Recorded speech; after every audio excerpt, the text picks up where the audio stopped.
Yes, welcome everyone. Welcome to the Black Friday, Cyber Monday, Ontario Shopify Meetup. Yay! If I had like a bell, this is like we're gearing up for some awesome sales opportunities coming up later this year, and we're going to get into the planning. So first off, there's some housekeeping things, and I'm going to introduce the panelists and say thank you to the people that put this together. Like Cassandra said, yes, you'll be getting the note of the video recording afterwards. I'm not sure how soon afterwards, because it's a 2-hour workshop, so there's going to be a little bit of delay in that. But yes, you're more than welcome to have it. If you have a question, please put it into the Q&A, especially if there's a question for the panelists. We're going to do our best to get to as many questions as possible. No promises on getting to all of them, because there's quite a few people here. If you've got questions and they don't get answered, feel free to you can email me. I'll drop my email in the chat later on, and if they're good questions, I'll absolutely get to them. I want to say a big thank you. She is over here on my screen. Cassandra did a whole bunch of heavy lifting to put this on. Cassandra is from Shopify, and she is absolutely incredible at what she does. So if this was like a real workshop, we would give her a little clap. I'll do that right now. I am Matt. I'm like master of ceremonies. Not really. We're going to get through this. I work at a marketing agency in Guelph, Ontario called 2H Media. Very happy to put this on. The goal for the presentation today is for everyone to learn from our panelists on how they are approaching their Black Friday, Cyber Monday in their respective industries. They're all in different industries, but all operating on Shopify. Following that panel, there's going to be some Q&A for them. And after that, we're going to have Aaron from 2H Media actually walk us through preparing for your specific Black Friday, Cyber Monday sale. And I'll put a link in chat for that if you haven't got it. We've got a canvas that you can walk through. It's free. We're not trying to sell anything today. It's all about educating and making sure everyone is having a great sales season. With that, I'm gonna toss this over to the panelists. We've got, in no particular order, I'm just going to go from the order that I've got on my screen here. We've got Chris from Mind's Eye. Chris is an awesome. He's got a very cool YouTube channel that you should be absolutely checking out. He is actually pioneering some sweet stuff in the children's toy industry. It's super popular, and it's very fun and engaging. We've got Kirsten from Scrub Inspired, who is also a member of the Shopify team, but is running an amazing business helping. I'm going to let her answer this, because I'm not one with the healthcare products, but I was looking at her site earlier, and it's awesome. It's organic and natural and doing cool things in Canada. I think it's all made in Canada too, which is really cool. Yeah, and then simple skincare. Yeah, skincare. And lastly, we've got Malcolm from Sanction Skate and Snow. And you can imagine what cool things Malcolm sells by the awesome background that he's got. And all of the things that are in his background, those aren't real skateboards and snowboards. That's just a background. He doesn't know anything about that. Super cool background, Malcolm. I've actually been to your store a few times. It's awesome. With that too, we're going to invite Aaron as well into this, and Aaron is at the bottom of my screen. Great. While Aaron's webcam loads in. Great. With that, I'm going to toss it over to Cassandra. I'll be quiet now. We're actually going to let the people that actually know some stuff share some knowledge with you. Thank you, Matthew. Chris, you can come back. I liked how everybody kind of like showed up and then disappeared. I felt like people were walking up on stage. As everyone knows, I really like in-person stuff, so I kind of picture everything in person again. Yeah, thank you so much, Matthew. Really appreciate it. There is a couple sanction lovers just in the chat. I don't know, Malcolm, if you're reading some of this. I love seeing that. Love you too.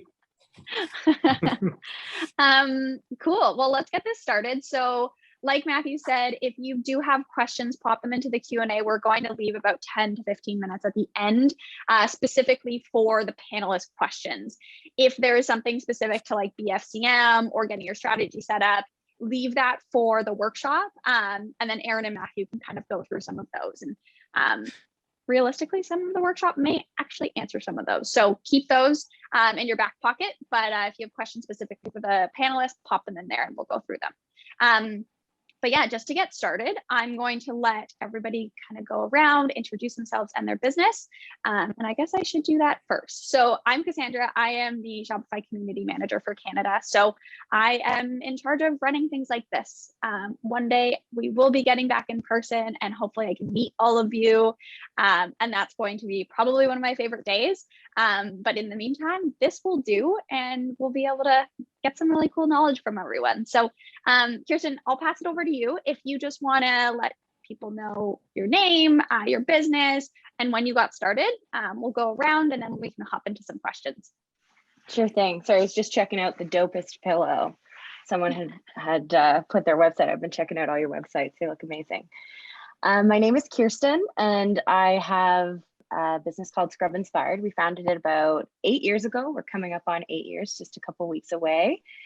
And I actually also work at Shopify. I've been at Shopify for about 8 years as well. So my whole life is all about that small business and entrepreneur space and helping people grow and understanding really what businesses need. And so for myself and my best friend, that also included starting our own business where we make just simple skincare. It's about knowing what you put on your skin. It's about not being not able to pronounce ingredients, but rather being able to find out where they come from and understanding what they are, because we shouldn't be afraid of that kind of thing. We should just have more interest in figuring out what we're putting on our skin. And so we're all about that kind of education and awareness. Amazing. Chris, do you want to go next? Yeah, sure. Hi, everyone. My name's Chris. I run a company called Mind's Eye. It's a play on words for Mind's Eye or imagination, but we are a toy company. We don't sell children's toys. We sell toys for big kids, like everyone here, and that's sort of what we specialize in. Little artsy kind of toys. But yeah, we've been in business since 2012. I think so. Yeah, 2012. That's when I got let go of my job, and it's been a whirlwind since. I started off just a little small, but online, and now we have 3 brick and mortar stores, and we do a lot of like live streaming shows and stuff like that now as well. And yeah, I'm hoping I can contribute to everyone's success this holiday. Awesome. Malcolm, I'm going to pause you for 1 second. I'm just watching some of the chat.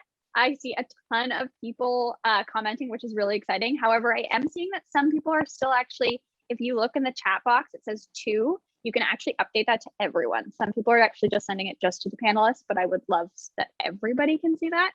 So just make sure if you are commenting, just make sure it's going to everyone. Unless, of course, you have a question specifically for us. But awesome.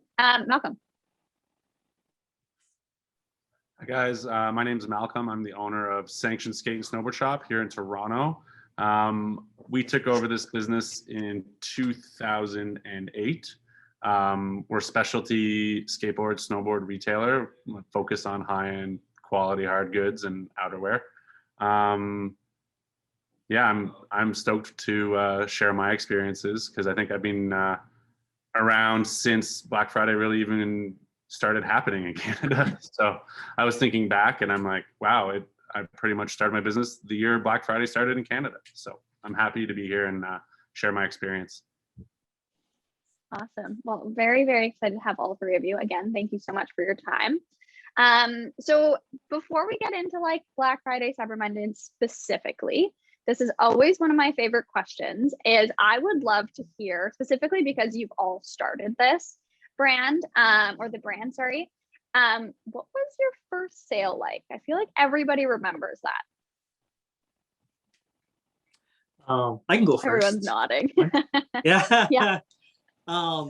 So I sort of count my first official sale as someone not from my family or friends.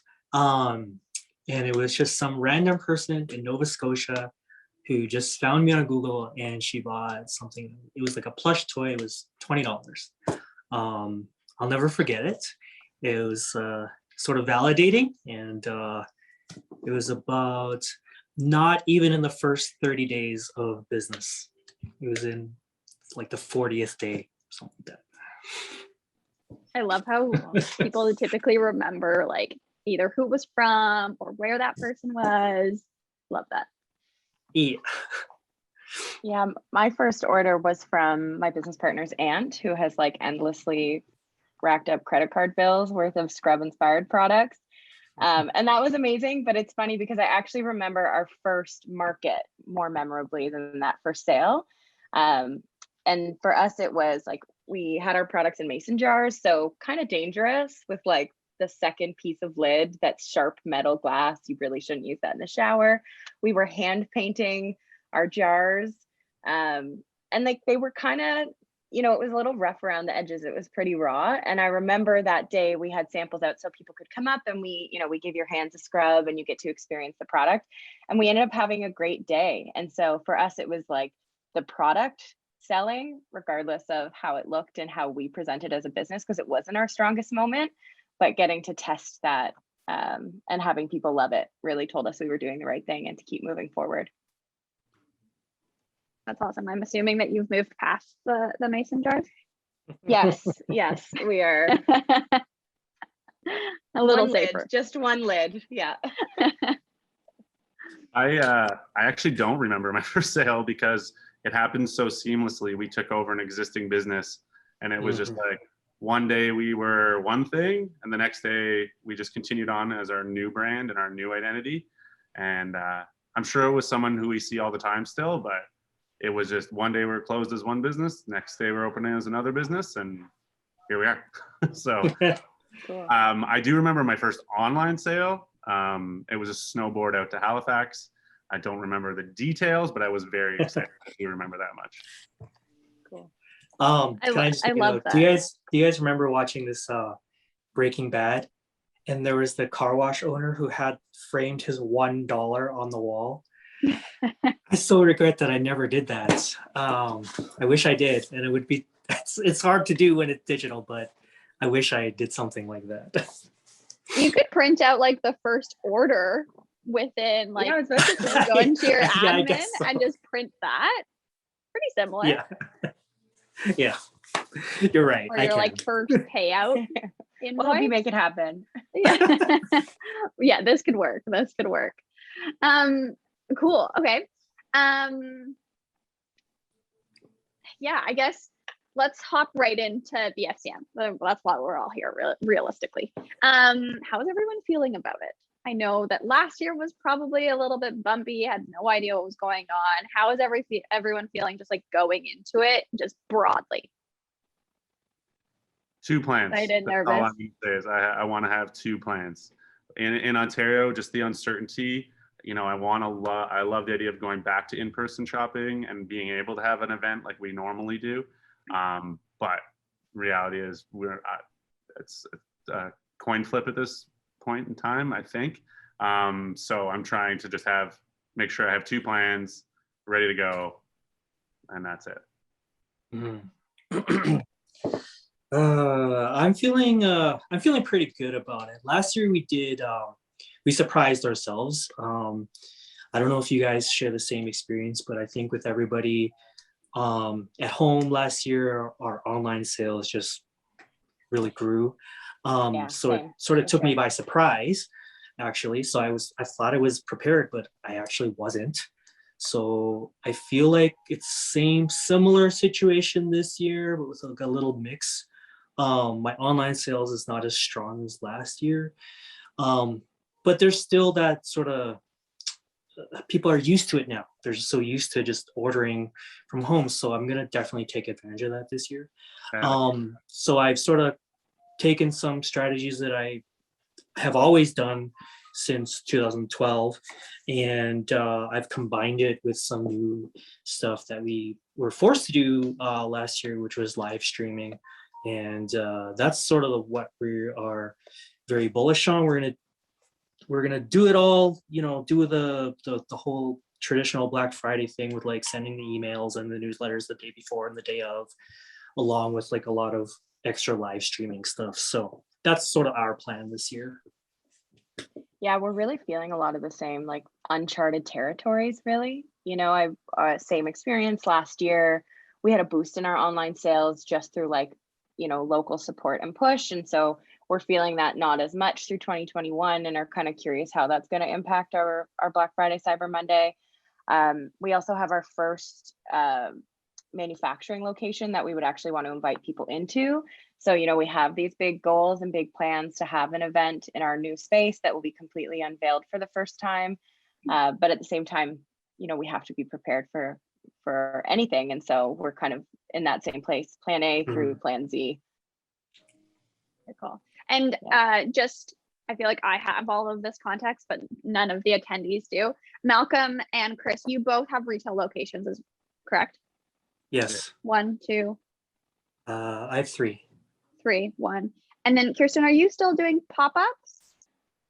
We don't do pop-ups as much anymore. My business partner lives in Hawaii. So, and also with just the past year. Yeah.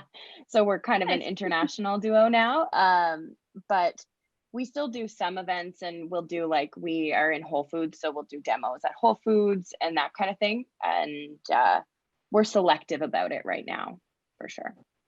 Okay, awesome. But we're Great having context. that first retail location will be opening before the end of 2021. Nice. Amazing. Exciting. Yeah, Cool. Okay. So I would love to know about what was your first BFCN, there we go, experience, and what was your strategy then versus what do you think you're going to concentrate on more now? And this could be like a series of years, right? I can go first on that one. So my first year, I remember, well, first and second year, what I did was I thought I had to do a whole bunch of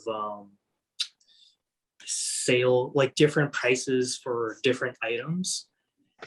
So I did that the first year, and I spent an enormous amount of time doing that. I have like over 1,000 items in our catalog. So then, you know, it would be like 5% on this item and 10% on that item and 20% on that item. And at that time, for a company of 2 people, to prepare and plan all those different price points and all that kind of stuff for those 2 days, it was actually really tiring and taxing to do. So I did that for the first couple of years just because I didn't know any better. But then the third year, I did something different. I just did like a flat percentage fee, percentage off number for like a Thursday, and then a different number for the Saturday, but on select items. So I really simplified my own internal process. And what actually happened was the sales went up, because then now I'm no longer trying to give a million messages about, you know, this item's 5% off and this item's 10% off, and forget it. I just did 5% off on whatever uses code, and it expires at this time. That's it.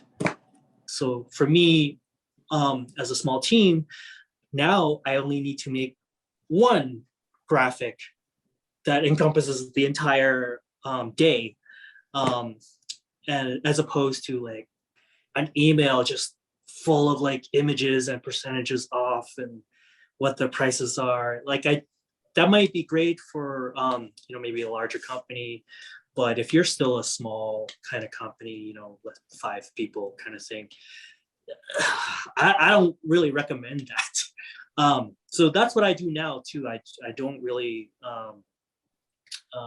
do the same thing. I don't really do a lot of markdowns on a million items. I just keep it simple so that I have one message to give out on, you know, a Friday or a Saturday and a Sunday. The percentage might be bigger on like a Saturday, let's say, but it's just one message. I'm still a small team, even though we have 3 stores now. It's still like 8 people. It's cool to hear you talk about that experience, because I wouldn't have known that other people would have the same one. And so I figured this is something people should probably listen to, because that was actually our exact experience as well. The first year we did it, it was like, 20% off our small size, 30% off our medium size, and 40% off our large size, which was incredibly difficult to set up because Yeah. everything has different, they were all the same product, but different variants of one product. So how do you give a different discount on one variant versus another variant? So we way overcomplicated it for ourselves. The sale actually went pretty well, but we weren't really able to replicate it the year after because it was such a disaster behind the scenes, even if our customers didn't feel that. Mhm. And so since then, we've had one approach, which is buy two, get one free. And that's everything all the time on our site. You buy two, you get one free. It's the lowest cost item. And then similar to you, we throw in like a Friday, you get a lip scrub free, or Saturday, free shipping is, free shipping on everything. And then Sunday is, and so we sweeten the deal that way and have our emails go out and our ads that show those specific tweaks. But now behind the scenes, like everything is taken care of. We don't have to worry about setting up a million codes or setting up different products and variants just for a sale. And we've had that same sale consistently for the past 4 or 5 years. And every year our sales are going up. And instead we're focusing on the marketing tactics and what goes into that, as opposed to like the logistics of what our sale is going to be. Yeah, exactly. I'm gonna My echo- challenge now is the creative part. Like, oh, did I use this graphic last year? Should I just reuse it again? That feels familiar too. Yeah. Yeah, I How had about the you, exact same experience as you guys. I did the Wow. same thing. I tried to mark everything down individually, be like, this brand or this brand will be 10% off, this category will be a different percentage off, and it was a nightmare. It would take days to set up and then just to tear it all back down.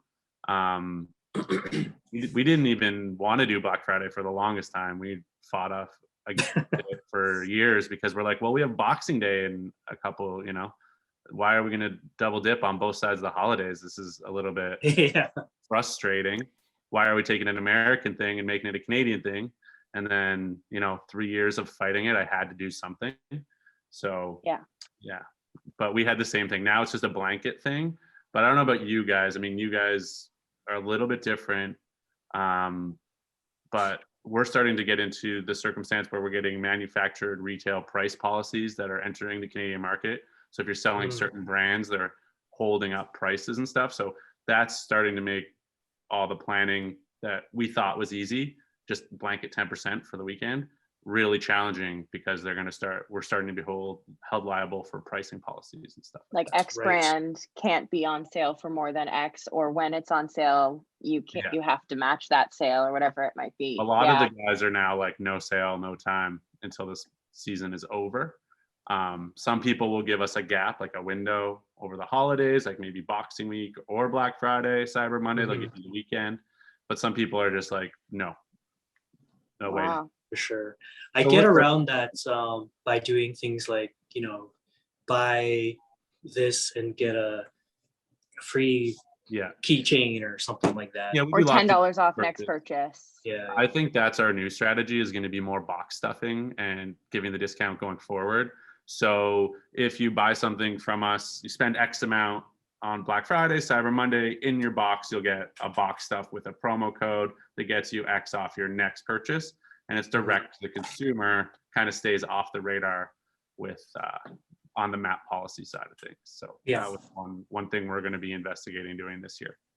Yeah, that seems like a smart workaround. And I don't know about anybody else in the room, but I love free stuff. So I'm like, oh, sweet. Yeah, I just have to add one more to that's where our promo came from, right? I love the buy two, get one free. Sweet, good deal. I can do the math. I know I'm getting a deal.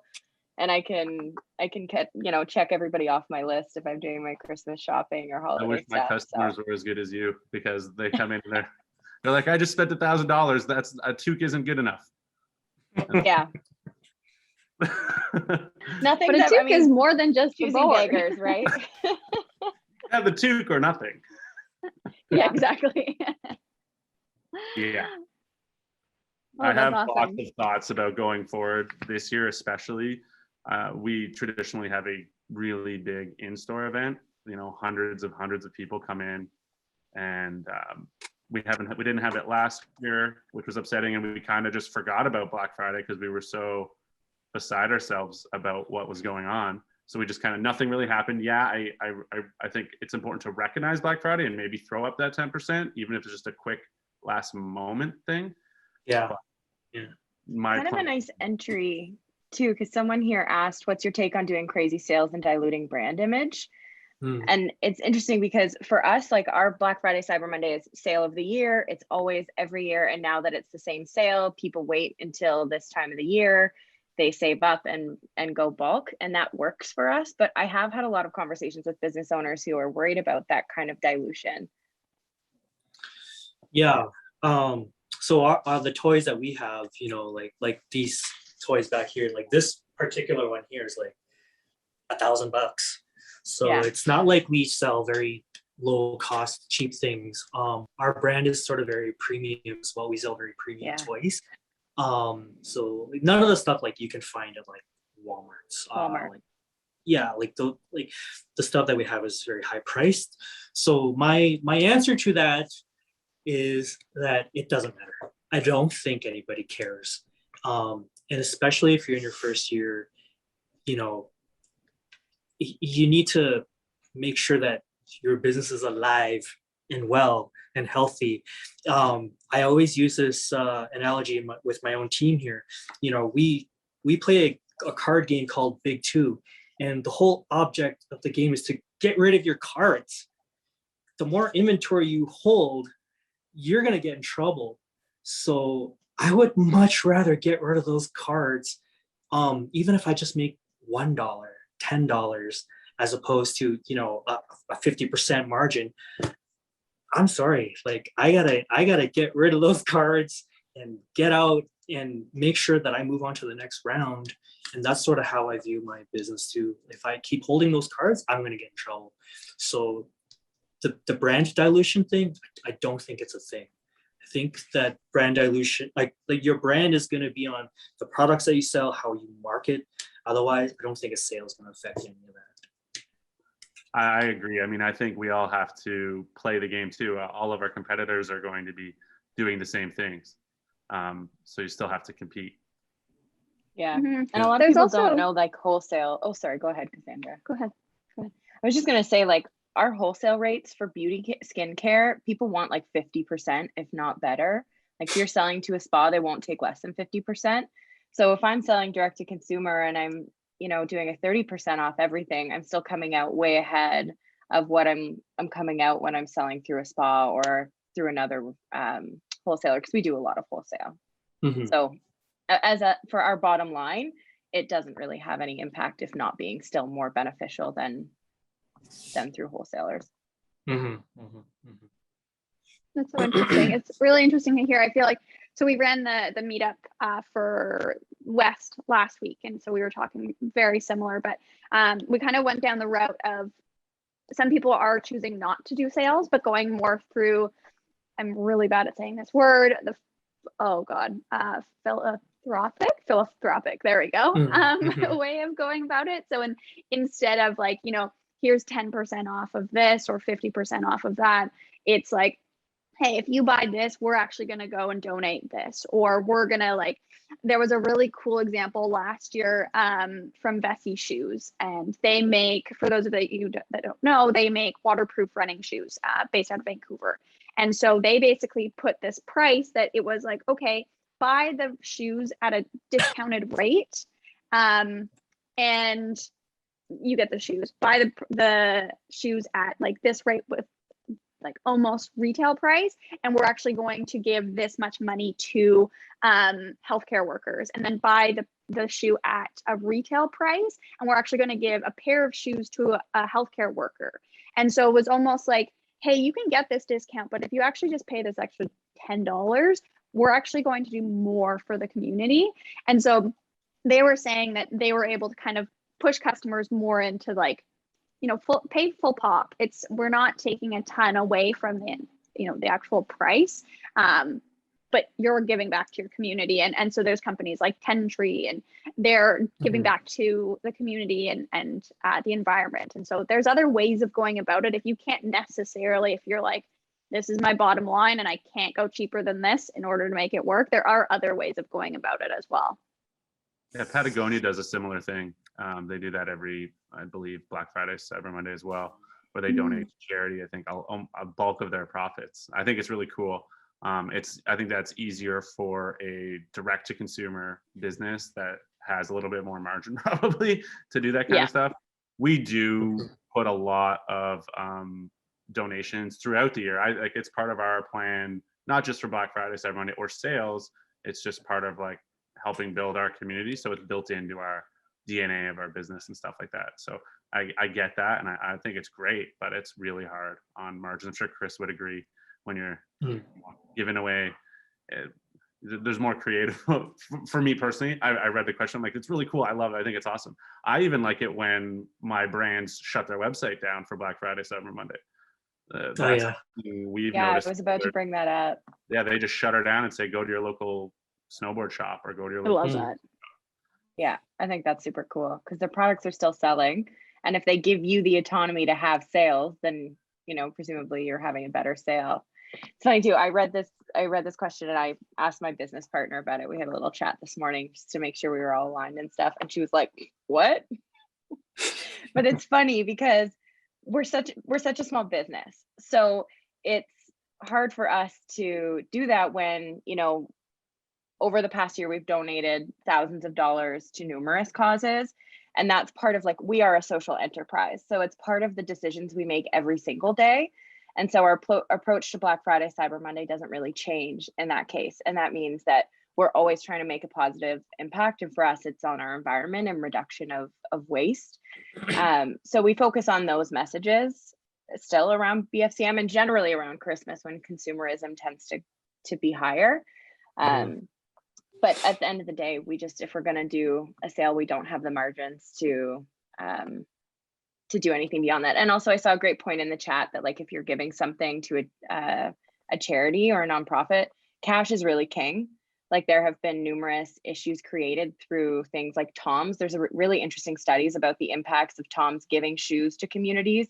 And it actually stopped work for people who were shoemakers in those areas. So like, that's extremely nuanced. Yeah. And I'm not to make a blanket statement about Tom's. I'm sure that, you know, they have their own research as well, but there's just a lot of implications when you're not actually, when it's not cash. And so is it, you know, are you doing something to look like you're doing something, or are you actually having an impact and then showing that to your buyers? Buyers are not stupid people. They will see right through it. Yeah, they will know if it's genuine or not, right? Okay, so with that being said, I know that Malcolm, we talked about this a little bit earlier. You said you have 2 plans. What is everyone's plans moving forward for the upcoming BFCM? Well, I know it's also pretty early. I'm going to roll with the plan I always do, which is have the in-store event.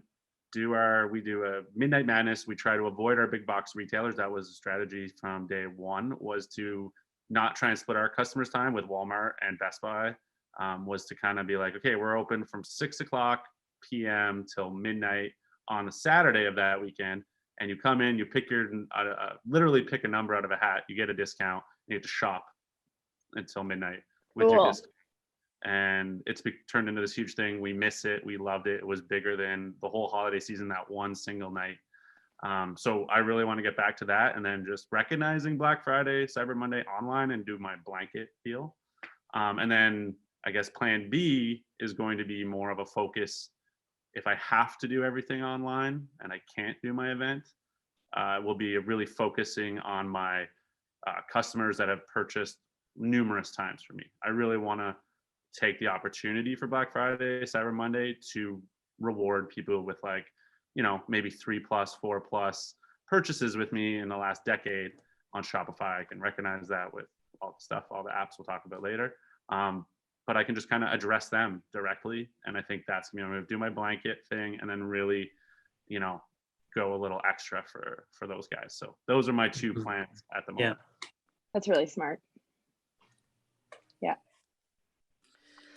And I don't even know where to start with my so this year is sort of a different beast for me because we have a store at a mall at Scarborough Town Center, and it's the first store that I've had in this kind of location. So I'm not sure how to go about it. I think we're gonna do what we've always done. What I told you guys earlier, we're gonna do our day sales, like Friday X% off, Saturday X% off, plus maybe a buy one get one free something, and then Sunday continuing on, and then on Monday, all the deals, but maybe a little bit less.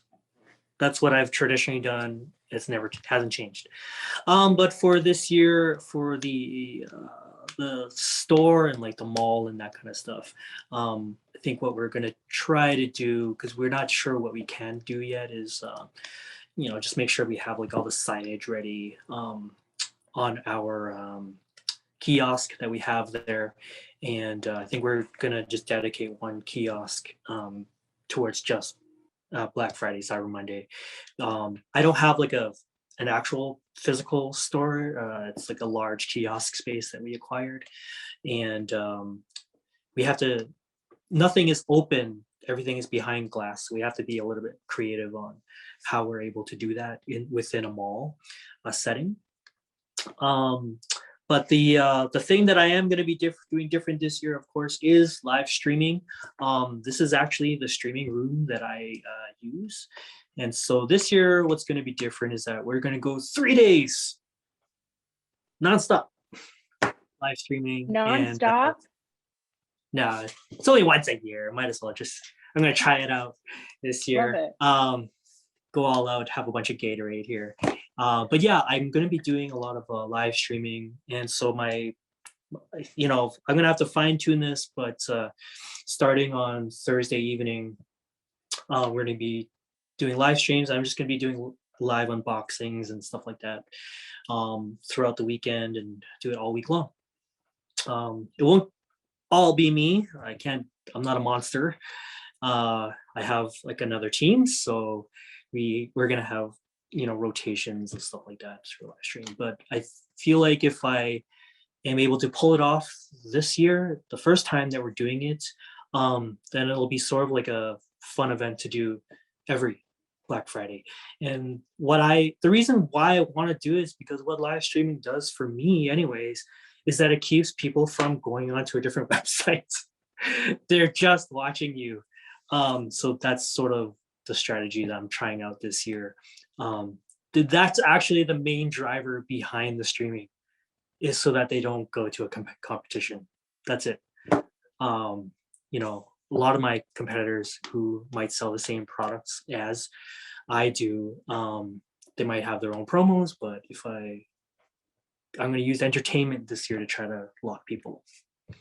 So that's sort of my like another two-pronged strategy there. Kind of like just an extra service that you're offering, right? Like more entertainment. Yeah, exactly. Builds that we'll see if it community. works. I don't know. I'm hoping it does, so I can do it again the year after and create like a yearly event out of it. So we'll see how that goes. I'm a little intimidated, but I'll try it. Test it out. Cool. We're going to be, as of right now, we're going to do an online sale, do the same thing we've done every year. And actually, again, I just saw someone saying, like, if you change your sales, do people get upset if like the deal is different on Monday? We've never had someone get upset. If someone emails us, we just honor it or give them a promo code and solve it that way. For us, it's more about keeping it interesting. If we do have something that didn't sell a lot and we have a ton of stock, that's what we would include as a free gift on the Monday. But what we'll do is the same thing we've always done, except for we're clearly going to work a better plan to retarget our existing customers. Thank you, Malcolm. I appreciate that tip. I think that's a really good one. We always notify our email subscribers in advance. They're the only people who know about what our sale is beforehand, so they can get their orders in right at midnight and make sure that nothing is out of stock. We make everything fresh, and so our stock levels are always at their actual level. We don't necessarily have infinite amounts. But yeah, so we're going to do the same thing and hopefully try some new social media stuff this year. And if we're able to open in person, we will just invite people into the store. We'll do a little spa day, let people use our products, and probably do some samples that they can leave with because we've always found that if people get to try our products, they'll be buying them. So There was a couple questions here about yeah, some good ones. scarcity, advertising limited items that will run out. And then there was another one that was, do you recommend revealing the sale for Black Friday and Cyber Monday all at once or separate them? I separate them. Yeah, we do too. But yeah, I just drop it sometimes on I use a everybody all at once. silhouette. Oh, you do it Yeah, all at once, Malcolm? Yeah, it just like turns on and then it's Easier. Yeah, easier basically. Yeah, Saves it's time. easier. Yeah. Easier to manage. Yeah. We tend to have everything like lined up. The emails will be prepped and the ads will be aligned and stuff, but we tend not to tell people because we do sometimes change it up. So, if something performed really, really well on the Thursday, we would rather just do that again on the Monday than test something else. So for example, so we always have a little bit of last minute flexibility. We're also pretty last minute when it comes to planning Black Friday, Cyber Monday. I also saw some questions in here about shipping, and I just know how big of a thing it is for Canadians and Ontario specifically, I'm sure too. So I just wanted to share really quickly, we use ClickShip. It is one of our favorite apps. I know that was something that we were hoping to share with you all as well today, but ClickShip is an app and it connects to a company called FreightCom. It changed our business. It absolutely alleviated a ton of stress for us. It's the best shipping tool we've ever used. Tell them I sent you. Like, it is, without a doubt, I would recommend it. Same, I use it too. And Yeah. shipping is always a question in I'm old Canada. school. I just use FedEx and we get great rates direct with FedEx and I've never had any problems. I've had way more problems with Canada Post and everybody else losing stuff, breaking stuff. So we just go with the old school FedEx and I guess we're moving enough to get a good deal. It's competitive. It's actually really interesting. So we have the option to do that, obviously, either go direct with UPS or FedEx or whatever. The main reason why I don't do that is because I am super lazy. I do not want to go and DHL's website or FedEx's website and create a username and then have to have an interview with someone about how much volume I'm going to be doing. And then I got to update my credit card every year. Forget it. That's why I use ClickShip as well. I'm super lazy to do it. Push the button. Just push the button. Yeah. Exactly. And ClickShip does go to the US. I see people asking about that as well. It covers our US orders. I also imagine things are a little bit different for you, Malcolm. You probably have larger items that go more often, whereas like that's true. Ours are always heavy because they're glass, part of our mandate as a social enterprise. And so like all of our products are pretty heavy, but this is about as big as it gets, unless we're talking about wholesale. Weight. Yeah, exactly. So different solutions for different businesses, definitely depending on what it is that you're I would sending. also argue that I'm quite lazy and too lazy to go check out rates on it. And they didn't break anything. They haven't broken or lost anything. So I'm going to stay with the people who don't break If it ain't broke, don't fix it. Yeah. There's a lot of questions here about chit chats and Stallion. So I also use that. I use a variety of stuff. But Stallion, who's across the street from me here, is pretty good. I think for those that are wondering, Chit Chats and Stallion, they're basically services that let you ship using U.S. Postal Services from within Canada. You do have to pay like a small little fee to use that, but then they drive it across the border every day. So we use it because we do a lot of volume, and sometimes the streaming services that I use to sell products, they provide the label for you. So then in those situations, I can use Chit Chats or Stallion because I'm not buying my own label. The services are buying the label for you. So that's why I use them. The prices are all right. I mean, they seem amazing to us because we're in Canada, but they're actually a little expensive.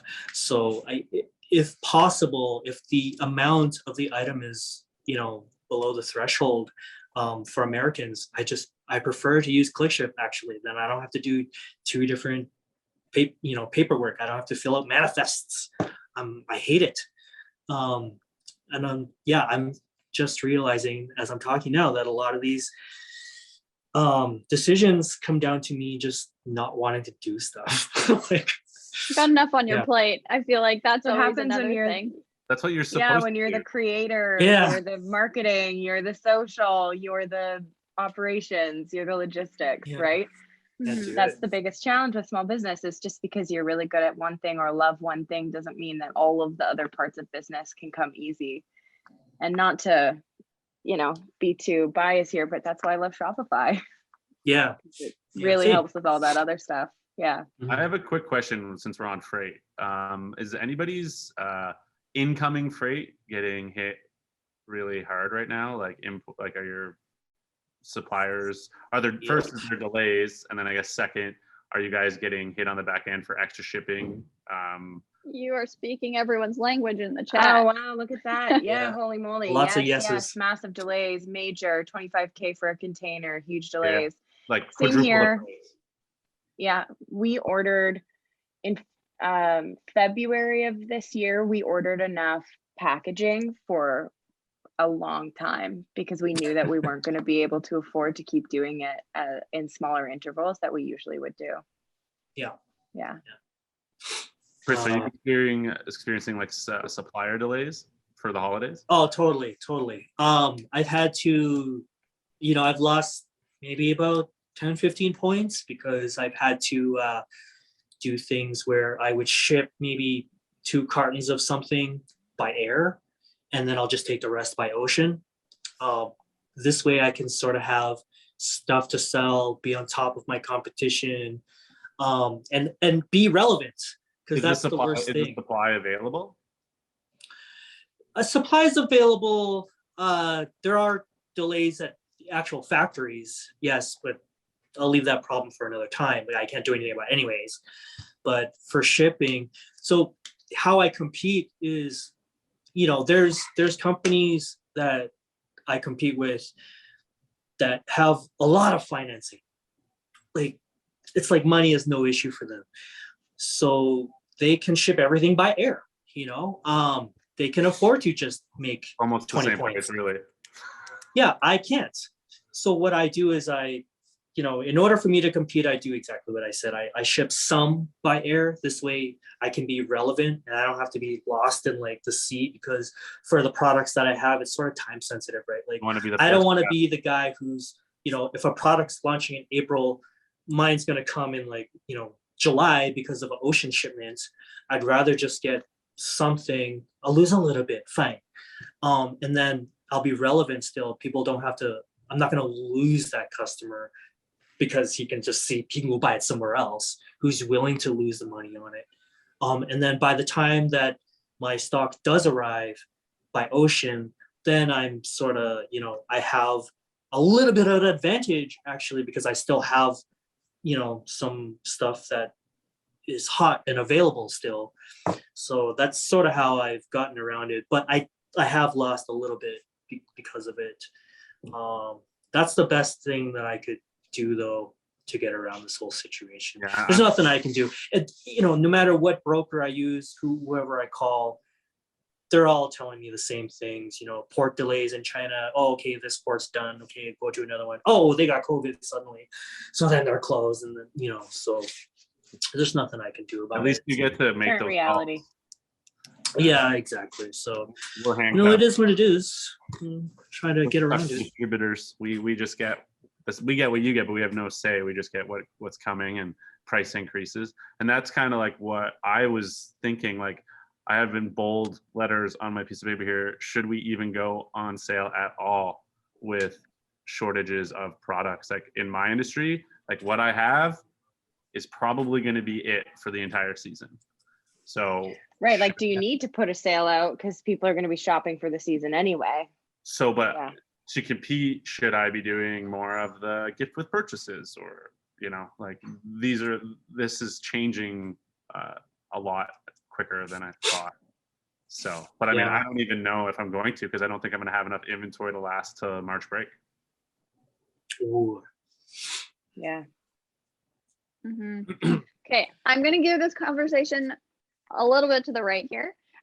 We probably have about, I would say, 7 minutes, and then we'll go through some of the Q&A. So a little bit more of rapid fire. There has been a lot of questions about marketing. What are your kind of go-to marketing platforms? What is your plan, especially if you are going to be concentrating more on that online portion? Define marketing platform.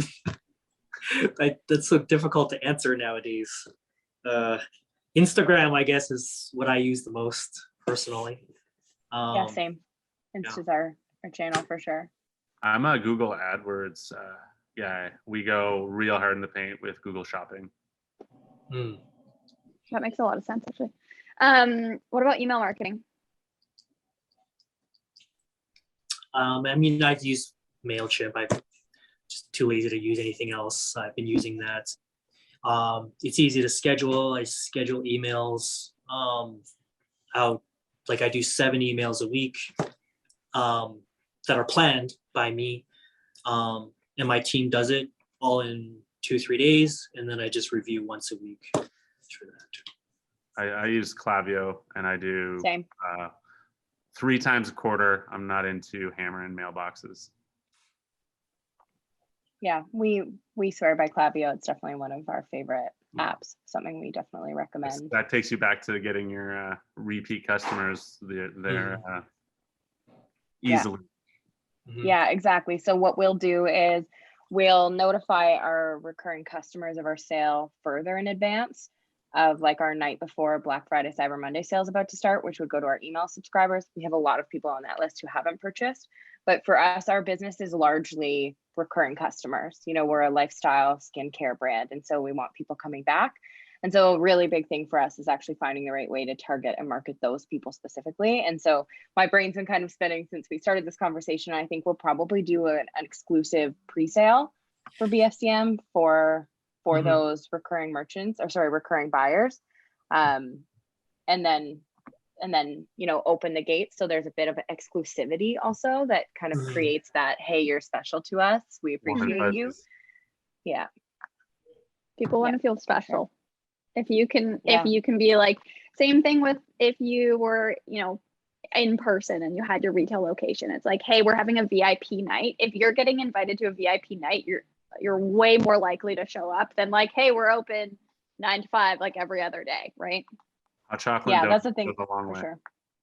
Yeah, like a free coffee or, you know, samples. Like for us, even having the products that people can try out, it's the easiest thing, but it really means a lot to people. And so if we're able to do an in-person, we would do an exclusive invite again for our recurring customers, and we would open the doors maybe a week before Black Friday, Cyber Monday, and have like a personal shopping experience for those people. And then open our doors regularly for the rest of the week. We do that for clubs, all the ski, snowboard clubs, and like those guys, we give them each their own evening. Oh, cool. Yeah. Honestly, giving people like beer and wine and letting them shop goes a long way. Yeah. It really does. Yeah. And for those in Ottawa, Costco in Quebec sells beer and wine. So nice, nice cheap supplier if you need one. Okay, cool. So I've got a couple quick questions. We're going to do rapid fire before we jump into the Q&A. Top 3 Shopify apps. Smile. I got the smile.io order printer. Order printer is so underappreciated in our opinion. We use it so regularly. That didn't even make the list. I thought everybody used it. Yeah, it's one that we really use. And then I can't find my list where my third one is. Oh yeah, ClickShip. ClickShip is 100%. Order printer and ClickShip together are. Yeah. And there was a question what smile.io was. Could you explain? Yeah, it's a loyalty and review platform. So we're able to engage with reviews. It automatically sends out an email asking people to review, and then gives us a notification to reply to the review, which is really nice. It has loyalty, so you can set up like people get people get points for their purchases and then can use those towards future purchases. And it's funny, people use it so little, but they love it so much. You know, like it takes a long time for them to be able to get a free product, but they just like being able to get to that place and know that they're kind of getting something in return. And then order printer is something that will allow you to kind of beautify your invoices and your receipts, anything that you print and put in a box or tape to a box. If you do that at home, order printer will step that up for you and let you improve it. Yeah, that's my rapid fire. I have a couple of good ones. So I use an app called Advanced Shipping Rules. Basically, it gives you so many different kinds of ways to ship. I have two different online stores, one for the US and one for Canada. So I use the advanced shipping rules on both sides so that I can configure heavier items versus light items. And, you know, sometimes items cost more to go to a specific country, so I do that. And another app that I use all the time is the Bolt subscriptions. I have a subscription program. Those are just amazing, just because, you know, you can have revenue coming in without having to do anything. You just have to keep those people happy.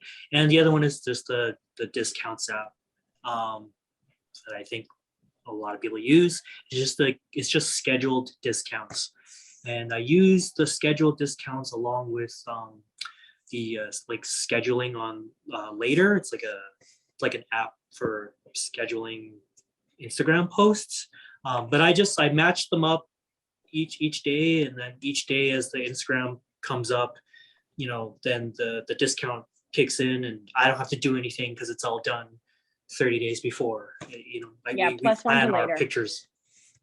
Yeah, we plan our pictures out. But yeah, those are the apps.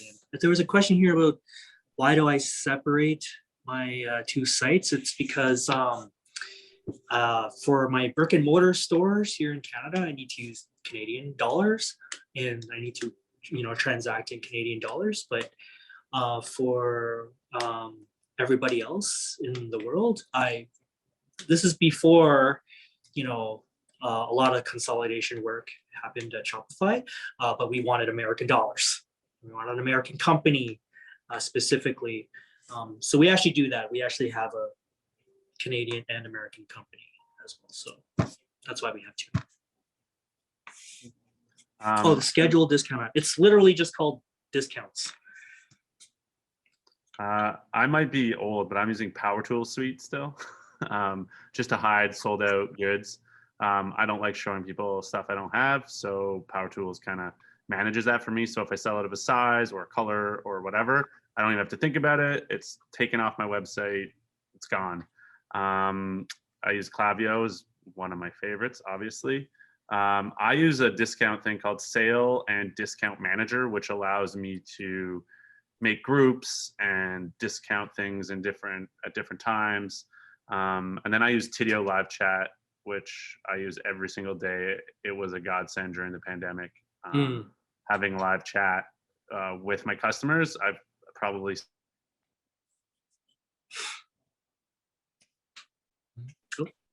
Oh no, it's paused. We were doing so good. Actually very impressed with how everyone's internet has been so great this whole time. I'm sure Malcolm will come back at one point. Anyways, we will let him finish that point when he gets back here. Hopefully that's soon. Okay, we have just a couple more minutes. Your network, communities. Does anybody have people that they talk to, experiences with that they want to share? I'm part of some Instagram business circles. So what we do is we just like it's like an engagement chain, which has been really great. And it's like a space where you can go if you're having problems and you need to chat, learn more about what people are being challenged by and what's working for them. If they have a really good experience or a bad experience with a vendor or something, that's where we share it. It's just like these big Instagram chat groups. Mhm. Awesome. Yeah, and we got involved with them going like by being part of local, like there's a Canada local business, like so we followed them and kind of got involved with them and started being part of like these groups that do that. And Toyin, my business name is Scrub Inspire. Feel free to check us out. I'll put it in the chat. Sorry, was the question about like community, like customer community? Specifically like your community. So business Oh, I see. communities, I know in the past, I've had a ton of people be like, I don't even remember how we got to this topic last week, but we were talking about like holiday gift guides and actually just like leaning on some of your community members or other businesses that are like, hey, we also want to put a gift guide together. We don't have a ton of money for marketing. So just even coming together, creating a gift guide and then sending it out to everyone's customer list. Right there, you're introducing your products to other people's customers. So like, how do you leverage your community, learning from one another? Entrepreneurship can be really lonely sometimes. So have there been ways that you've been able to kind of cope with that? I see. So in terms of like business community, not so much. I like doing these things and I can learn from you guys just as much as I'm contributing. But I guess I don't actively go and search communities out that are from, my industry. It is sort of small, I guess, in terms of like my own community and learning what people like and stuff like that. Like we have our own like Discord server. If you don't know, Discord is like Slack, but for gamers.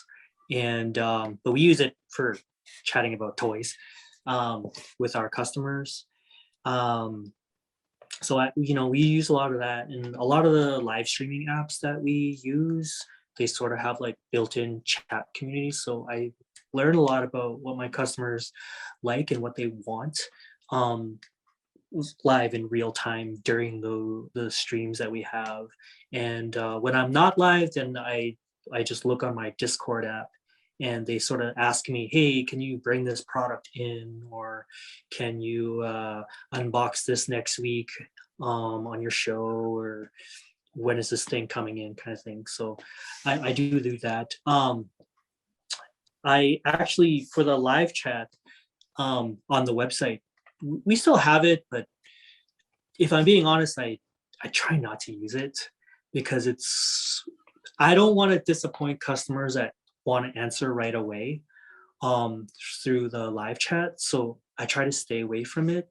It's not that I don't want to answer them. It's just, again, it's a small team and we're not able to, be aware of like every message that comes in. And, we don't want to upset people that, are asking us a question about a product. Sorry. If I can't answer them in like 5 minutes, kind of thing, like I want to be able to answer them. So I try to just remove that feature. Actually, I would much rather point them to our Discord server where they can, ask us questions there, and then I can sort of answer them when I can. Similar to Slack, you're not beholden to answering right away. I would almost say that like your Discord acts as a customer community, right? That's where your customers can go and talk to you and that sort of thing. Also, welcome back, Malcolm. You didn't miss too much. Glad to have you back. Problems. I was just saying, I'm actually really impressed with everybody's internet. I feel like typically this is one of those things that there's typically a glitch. So glad we made it through. With that being said, Matthew has his camera on, so I feel like he's coming to kick me out of here soon. I'm not trying to kick you out. I just it was a good time for me to jump in about the community. Because it's an Ontario-focused meetup, there are some cool government programs that are Ontario-specific for new businesses that have started. So one of them in particular is called Digital Main Street. Digital Main Street is run by the federal government now. If you've got a brick and mortar location or you're paying commercial rent or a commercial lease, you'll qualify for that program. And that's a $2,500 non-refundable, non-repayable grant. So there's some free money out there for that. And then there are also, so Digital Main Streets, the 2H Media has been working with Digital Main Street since like the very beginning. So nothing but good things to say about that program. And it's in its third 3.5. It's like the third iteration of that program. So that one's pretty sweet. There's another program that I'd like to introduce everyone else to. It's called Starter Company Plus. It's, starter in the name, but you really don't need to be a new business to qualify for it. And for everyone that doesn't know, there are these things called small business centers throughout Ontario. There are like 50 of them, and they're located in cities all over the place. And Starter Company Plus is a program that allows businesses to apply for a $5,000 grant, plus a bunch of mentorship as well. And we've been doing that for the Kitchener, Cambridge, Waterloo, Guelph, Southern Ontario kind of area. And that one's a great program to, again, I wish I knew about it when we started our agency, because it's like free money and it always feels really good to, you don't really get checks back from checks from the government ever, unless you've already given them a bunch of money and they're just giving it to you back. So it's really nice when a check comes in the mail and it says $5,000 on it. Yeah. So those I two did want to programs call are out alive and well right now. really quick. I did see someone mention that DMS isn't just for new businesses, which is actually correct. It's if you need a new website of any kind, they'll do that. So we actually used DMS at the beginning of COVID to build our wholesale website. So we now have a fully functioning wholesale website that was built using the Digital Main Street program. I would 1,000,000% recommend it. We also at Shopify have built a 6-week growth program. So once you participated in Digital Main Street, you'll be invited into that 6-week program along with a community that's built just for Digital Main Street. And that will, help you with all of those marketing and growth questions that you've had throughout the chat today as well, which I know we haven't been able to address as much. I've been asked to throw a couple of links in chat. I just put the Digital Main Street one in chat. And I'm just putting a link in there for the Guelph Business Center. That's we're located in Guelph, so I know that one. That's what the Starter Company Plus program is, but I definitely recommend you apply through the business center that's most local to you, and they'll have their own program info for that. And I will say both of those programs are free to join. There's no fee, there's no entry fee. You don't need to, as long as you pass the qualifications of owning a business in Ontario and you're like a legal business and you're doing things above board, you will, there's a great chance that you'll actually be able to be accepted into those programs. Noticing the Starter Company Plus one, and again, I can't speak for all business centers, the registration deadline for that one is September 30th. So it would be a good idea to apply for that one sooner rather than later, because if you miss it, and then you'll have to wait for another cohort. So it's a really, really good way to make $5,000. That's awesome. Okay, I'm gonna finish this off. I have two things. One, I'm gonna finish this off with just first of all, thank you so much for everyone's time. This has been amazing. This is just a tidbit of information that I'm looking for because, as everybody knows, I love in-person stuff, and we are at Shopify trying to figure out what does in-person look like. So in the chat, if something were to come to Ontario that would be in person, would you feel comfortable, and would that be something that you would love to see? Just throw that in there. I will go through it. We're trying to figure it out. Lots of yeses. Okay, you're speaking my language. Perfect. Okay, and last but not least, I would love to just give the floor over back to the panelists and just say thank you. And if you have any last piece of advice, maybe it was somebody told you something that really stuck with you and you've just kind of lived by that, or if you just want to say bye, that's also as well good as well. But if you have anything else you want to add, again, thank you so much for being here. We really appreciate it. Just want to say Thank you. thanks. Thank you for inviting. Yeah, it's nice to get to chat with businesses that are going through the same thing. And I was really happy to learn that we weren't the first one who made some mistakes in our first few BFCM years. So just super great to chat with you all. And I appreciate all of the engagement in the chat too. It makes it so much more enjoyable when we know people are here with us. Thanks for having me. I really appreciate being included. Yeah, thank You're you. all fantastic. I just wanted to say one thing is I've been saying the word streaming a lot on purpose. Cassandra knows this because we've been talking about this outside of this panel too, but man, it has sort of changed my entire business. So I encourage everyone out there to really check it out. Try it. You know, it's a big trend in China for a reason, and in Asia, it's like really exploding right now. And you know, there's a few companies here in the U.S. and Canadian markets that are doing a lot of live streaming stuff too. Live streaming really helped me through a really tough time last year. It's made me get a whole new bunch of customers as well, and I feel like it's applicable to every kind of business, and I'm a real true advocate of it. I can't shut up about it. It's really changed everything that I've done, and I really implore you, please check it out and think about how you can use it to your advantage. Chris, why don't you throw some of your streaming information in the chat? So if anybody wants to check it out. Yeah, sure. I can do this right now. Yeah, So, I'd love to +1 that too. We were able to be part of YouTube Small Biz Day, and they did a live stream with us. It was incredible. We had so much engagement, and like Chris and I could not be in more different spaces, and it was still amazing for our business and for us creating like that experience and brand awareness and community that we wanted to. So I want to 10x agree with you, Chris. I love that you're mentioning that, because it's not just social media anymore.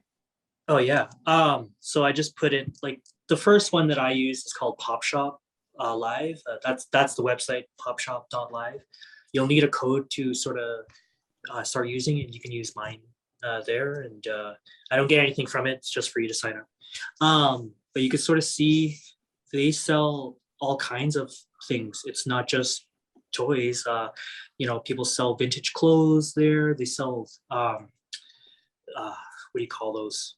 Minerals. They're like gems, you know, like that kind of thing. There's tons of like fashion products there. Skincare, I'm pretty sure there is there, and it's just a really great way to get out there. And the reason why I like it so much and why it's done really well for me is because they have a built-in audience. Like, they're giving you free customers.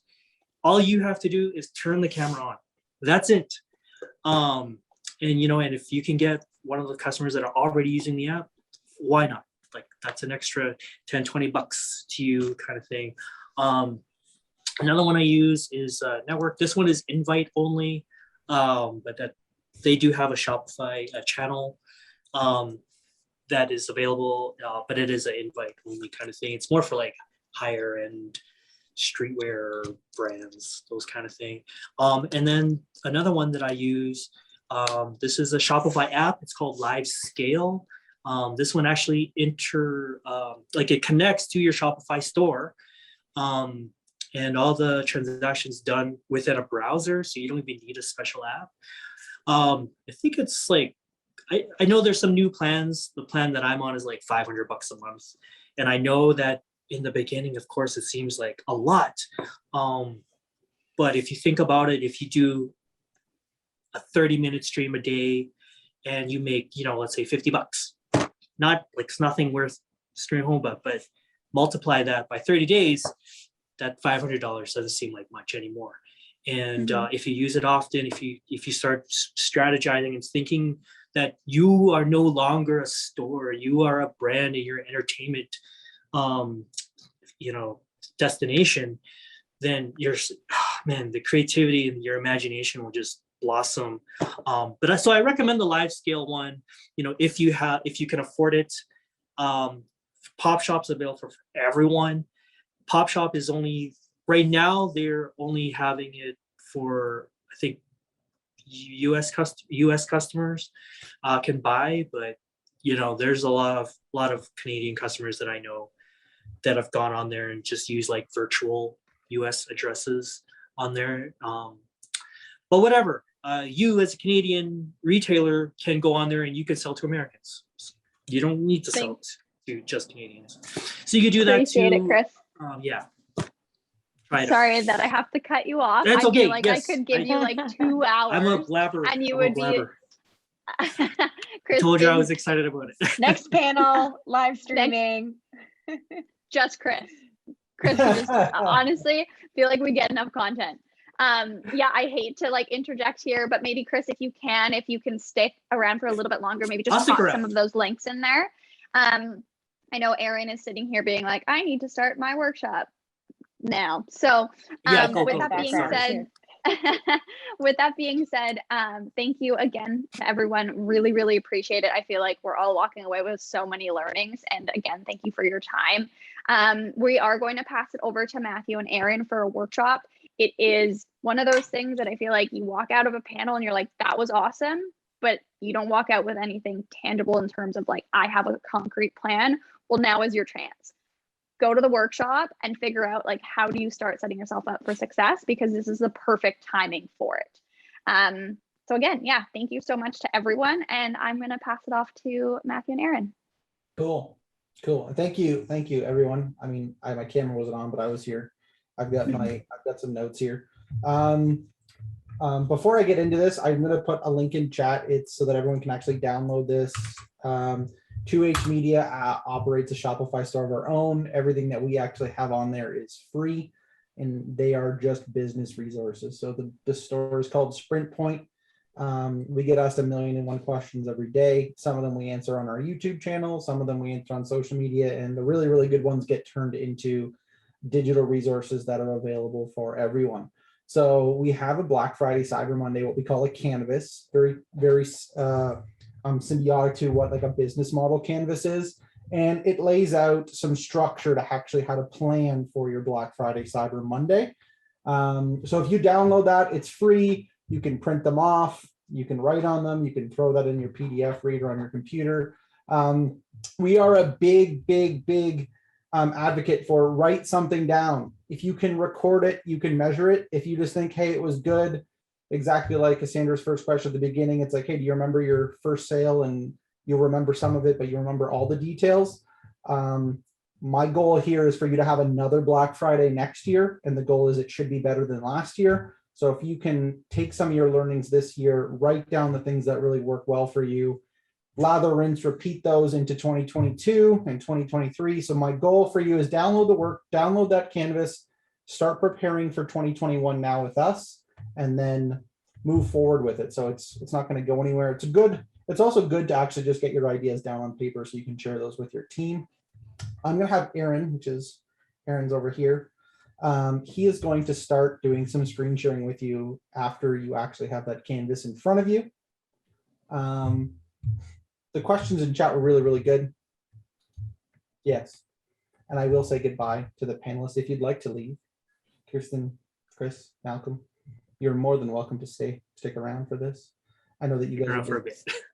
You can absolutely get back to your day around. Yes, you look busy. So I definitely don't want to take up any more of your time. I would do a round of applause for you guys if you guys were in person. But thank you so much for sharing.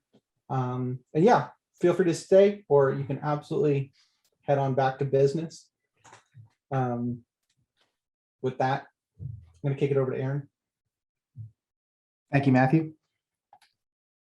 I'm just going to go ahead and get the screen sharing set up so we can dive right into the workshop.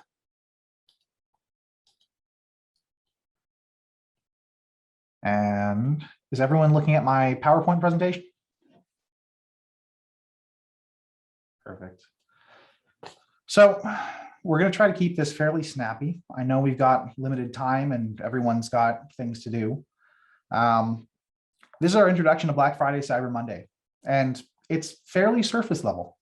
For any new merchants, this is going to be a great way to get a sort of short checklist for some of the things you need to start thinking about and planning to effectively prepare for the biggest sale of the year. And for anyone who's been doing this for a while, it's really just a reminder to stay on some of your business basics as you go into this really busy season. Before we get into the actual content of the workshop, who the heck are we? We've had a little bit of an introduction, but we are a full service marketing agency. We're 2H Media. We do all kinds of things that I really won't drone on about too much, but really the takeaway here is we spend a lot of time helping merchants succeed on Shopify. So we've done a little bit of marketing, and hopefully that gives you some background on where we're coming from when we actually share some of our ideas on the basics a merchant should use to prepare for Black Friday, Cyber Monday. What we're actually going to cover in this workshop is a mix of things. It's a little bit of marketing strategy. We're not getting into any silver bullets or any perfect answers, but it's just some of the things you should start to think about early on that are going to tie into actually putting your marketing plan together. We're going to go over the Black Friday, Cyber Monday timeline in terms of how early you should start to prepare and some milestones that you'll actually want in place prior to the week of the sale. Some of your responsibilities throughout Black Friday, Cyber Monday itself, and then actually following up with your customers effectively to try to increase the lifetime value of those customers and get more out of the sale than just a short-term influx of cash flow over that weekend. Launching right into it, marketing strategy. The big thing here is start this early and actually set some reasonable, realistic, achievable goals. We say start this at least 3 months in advance, but the earlier the better. So Matt made a really good point about taking notes this year, and we're going to touch on that a little bit more later on in the presentation as well. But when we say we're planning for Black Friday, Cyber Monday 2021, what we're really doing is planning for Black Friday, Cyber Monday 2022 really early on. And if some of that planning helped us out in 2021 as well, that's a bonus. Because again, the goal is for this to get better year after year.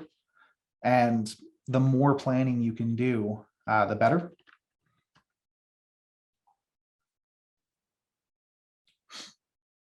One of the first things to think about that may seem obvious to some of you, but is actually an easy thing to miss for a new merchant, especially if you're not used to selling online, is choosing your start and end dates effectively. Black Friday through Cyber Monday, it's a fixed period, Friday, Saturday, Sunday, Monday. But there's a lot of opportunity to extend that sale either on the front or the end of that weekend to actually get a little bit of more of a sales opportunity than just that weekend itself. So definitely take a look at what some of the other companies in your industry are doing as well. If you're seeing a lot of the companies in your space are launching their sales as early as Thursday, Wednesday, or even like the Monday before, that's a full week of sales that they're potentially capturing before anything you're doing kicks off. So just take a look around, keep an eye out, take a look at some of your industry norms, and think about whether or not there's an opportunity for you to start doing some pre-sales prior to Black Friday, Cyber Monday, or extend your sale a little bit after the fact to actually capture a little bit of value on the tail end as well. Another big thing you're going to want to plan well in advance is your actual ad spend. This is something a lot of people, when they first stumble into e-commerce, don't really realize that the idea of customers just walking into your online store organically, it's really a myth. No one's just going to stumble on it on their own. Not very often. You're going to get very low traffic that way. You actually need to go where your audience is and drive traffic. And the panelists touched on a few different ways of doing that. Streaming is one of them. Social media is a big thing as well.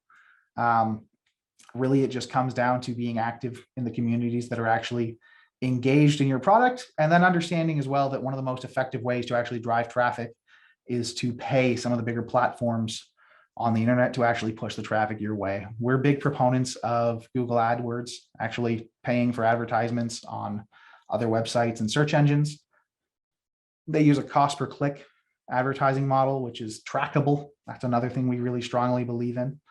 And so actually paying for advertising through Google is one of the most effective ways we've seen of driving traffic.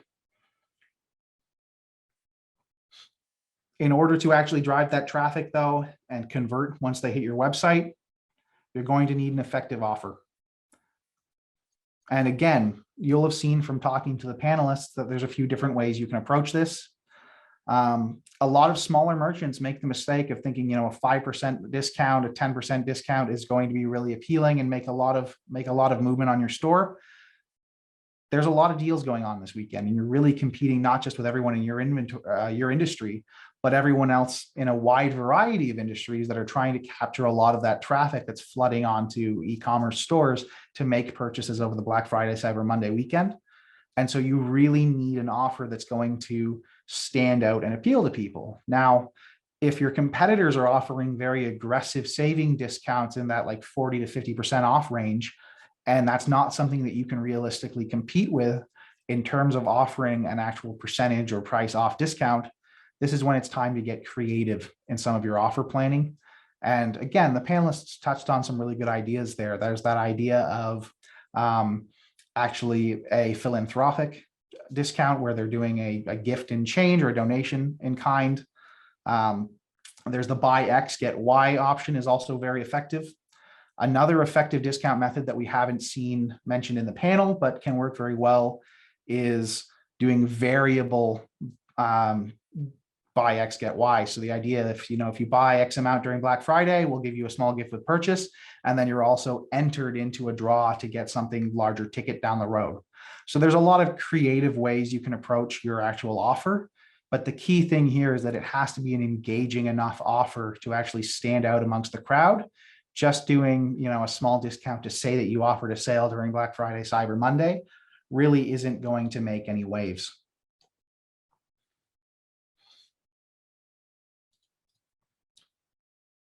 Another key factor in planning for Black Friday, Cyber Monday is being aware of your sales channels.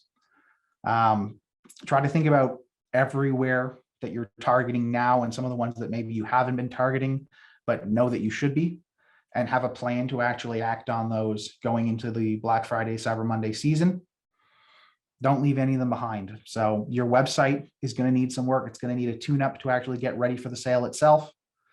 You're going to need to advertise in store. If you've got a physical location, social media is huge. And then it's not mentioned on this slide, but email marketing is another very powerful tool that you're going to want to really strongly utilize during the sale.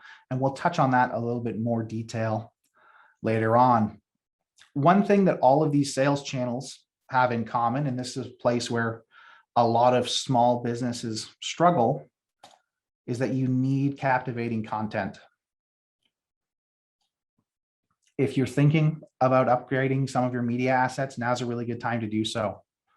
If you're taking pictures in-house, think about buying a light box, buying some upgraded photography equipment, invest in some image editing software so you can really clean things up and get a consistent look.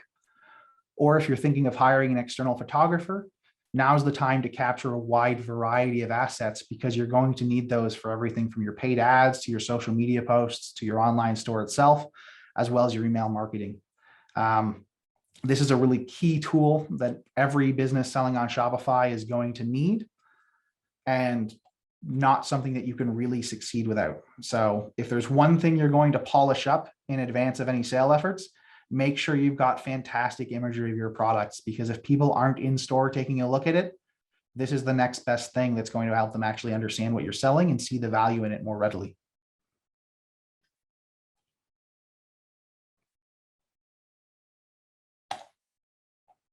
Another general tip for preparing your website specifically for Black Friday, Cyber Monday, that's very important, is create some dedicated landing pages. There's some excellent reasons to do this. Number one, it's going to give your calls to action on your website a clear target, so you can actually drive customers to somewhere specific.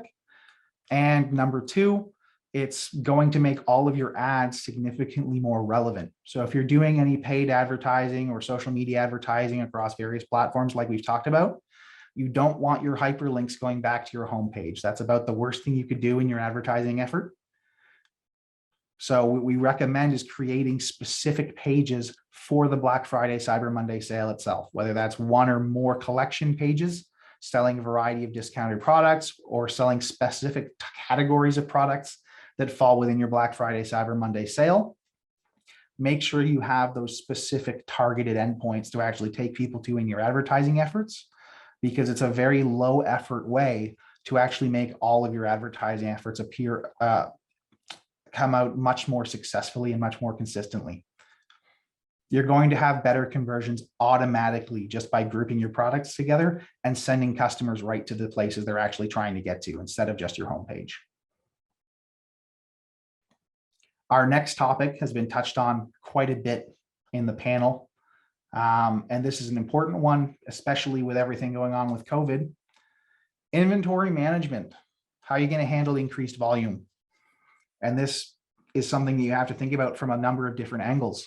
Number one, how are you going to manage out of stock products? Are you going to toggle off and hide your out of stock products, as was mentioned? Are you going to offer pre-sales on products that you know you'll be restocking? There's a number of different ways to approach this, and there's not a perfect answer, but the goal is something that you should be planning far, far, far in advance, so that if there's any infrastructure you need to make that approach successful, you can put that in place ahead of time, and you're not scrambling to do it last minute. Another thing that's easy to overlook here is shipping policy and return policy. What are you doing for shipping and receiving orders with this influx of extra sales? There's going to be an influx of extra management in terms of managing your day-to-day with products going out to customers and products being returned for one reason or another. So you may need to actually update some of your policies, especially your shipping policy on your website, so that your customers understand very clearly to expect some kinds of delays, whether it be in your actual internal packing process or just in delays that you're going to get from your shipping providers once you actually send the products out. Because again, it's not just your volume that's increasing, it's everyone else's volume that's higher this time of year as well. So there's going to be some delays in the shipping process. Speaking of that timeline piece, that brings us right into the Black Friday, Cyber Monday timeline. And this is a checklist that goes hand in hand with that Black Friday, Cyber Monday canvas that Matthew shared, which really should be the first document you fill out in planning for Black Friday, Cyber Monday. Each of the bullet points on this page is something that you really want to be thinking of well in advance. And we've sort of chunked them into timelines to act as your milestones, where you really want to have these things in place no later than when they're listed on this page. In terms of how we've organized all of this information, 1 month prior, you should really be planning a lot of the actual prep work that's going to give you the tools and the foundation to complete all of the other steps in the Black Friday, Cyber Monday timeline. So you're not going to launch those landing pages that we talked about well in advance, but there's nothing preventing you from building them as collections in the back end of Shopify and just sitting with those ready to go, so that that's not last minute work that you're attending to right before the sale. Updating your policies and products, like we talked about. You don't have to launch the updates right away, but again, there's no reason you can't have that copywriting sitting on your computer ready to upload when the time comes. Installing a live chat app is just a great idea. You should be running this all year round, but it's going to be even more effective during Black Friday, Cyber Monday, when that increased volume of customers will likely lead to an increased volume of inquiries. As was mentioned in the chat, we've used Tidio before as a live chat app. It works really well. It's got one of the best user interfaces in the back end in terms of ease of setup. And they've also got fairly engaged developers as Shopify apps go, in terms of actually asking for feedback from their users to try to improve the app over time. So we've had great experiences with it. Highly recommend it. And then again, touching on some of the other pieces we went over, prepping all your media. If you know that your store needs a facelift, get that photography done now, so that you can actually finish editing and have it ready to upload well in advance of the sale. This is all stuff that's going to actually improve the performance of your store all year round. So get it in place as early as possible. And then Black Friday, Cyber Monday is when you're really going to get to take advantage of it. Setting up abandoned cart reminders is another really good one. If you're running a modern email marketing platform, that's an automated flow that can just run for you all the time and improve conversion rates on your website by retargeting customers that may have added something to their basket and then not completed checkout. That's something Klaviyo is fully capable of actually setting up for you. And we highly recommend using it as your email marketing platform to achieve that. 2 weeks prior to Black Friday, Cyber Monday, this is when things really start to ramp up. So go ahead and announce your upcoming sale. Whether you announce any details or not at this point, that's going to depend a lot on your specific business and your inventory, but make sure you're mentioning it at least 3 places on your website. And when we say at least 3 places on your website, we mean including it in the hero section on your homepage is a great idea. I would be looking at a banner section on all of your collection pages. And then one or two more places on your homepage or on the product pages themselves. The idea is you want everyone who visits your website during this time frame to know that this big sale is coming up and be prepared to check back in during that sale. Also a great time to promote gift cards. If with the sale coming up, people may want to buy gift cards as a gift for someone else in their life who can then take advantage of that gift card during the sale. In terms of your actual marketing efforts, your social media posts need to really ramp up in this time. If you're not used to posting every day or multiple times a day, get in the habit, ramp it up right before Black Friday, Cyber Monday, and start launching your single send email campaigns as well. Getting your marketing efforts out in the 2 weeks prior to Black Friday, Cyber Monday is absolutely crucial to success over that weekend. During the weekend itself, you're going to be in extreme competition with everyone else to actually spread the word, drive sales, and you're going to have a much harder time converting advertising efforts into sales on your website. So the goal is to start that process early enough that people have time to actually navigate to your website, aren't in too much competition with other people's advertising efforts, but not so early that it's preemptive and premature and people aren't actually ready to plan for their purchases during Black Friday, Cyber Monday. And then in the final week leading up to Black Friday, Cyber Monday, first bullet point there, avoid any major changes. This is really the golden rule here. When the closer we get to the sale, the more you should have all your ducks in a row, have everything in place, and really not need to make any last minute changes. With an increase in volume comes an increase of risk. You don't want anything to go wrong on your online store. And so this is the time to avoid making any changes at all. That's one of the many reasons why we recommend getting everything in place as early as possible. That being said, small changes during this time, add some extra call to actions to your website. You want to push people into your Black Friday, Cyber Monday sale, ramp up your ad spend. You want to really push people to your website right before the sale itself kicks off. In those efforts, highlight specific products. Advertising Black Friday, Cyber Monday sale is a great idea, but at the same time, if you've got some best-selling products that are going to be included in that sale, now is the time to ramp up advertising efforts on those products and really push people to buy that during this sale when they can capture that discount and hopefully add some other things to their basket while they're browsing your site.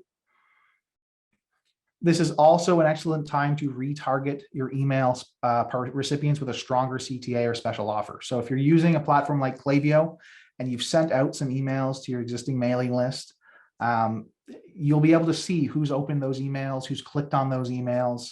This is a great time to retarget some of the customers that have looked at your emails and haven't necessarily clicked through the site with some preemptive offers or maybe some specialized coupon codes to encourage them to actually travel to your website and make a purchase. So we spent a lot of time talking about the big list of everything you should try to do in advance of Black Friday, Cyber Monday, but let's delve in a little deeper and set some specific goals. 1 month prior, if you were only to do a few things to prepare for Black Friday, Cyber Monday, and we've put this in this format because we understand that a lot of business owners that are especially brick and mortars that already have a complete functioning business to run and are new to e-commerce, you don't have the time necessarily to complete everything on this list. So we've highlighted some of the key points that really everyone who's involved in e-commerce should be on top of these things at minimum 1 month prior to Black Friday, Cyber Monday. So build those sale collections because you're going to need them to increase your relevance. Install a live chat app because answering those questions in rapid time on your website during the sale is going to be a massive, massive piece in actually capturing conversions once customers reach your website. Start running your ads in that month prior to. Paid advertising is going to be crucial for driving traffic to your website. And then, of course, get those abandoned cart reminders set up. Retargeting visitors through email marketing is one of the most effective ways to increase conversion rates on your website and not something that you should miss. If you haven't started email marketing yet, we can't stress enough that that's one of the biggest things you should put in place prior to launching the sale. And those automated flows are extremely high impact compared to the relatively low effort required to set them up compared to actually developing several long form direct send email campaigns prior to Black Friday, Cyber Monday. That being said, those single send campaigns are important. They're going to target your customers specifically. They're already engaged. Anyone on your mailing list is going to be one of your high value customers because they're already engaged in their product.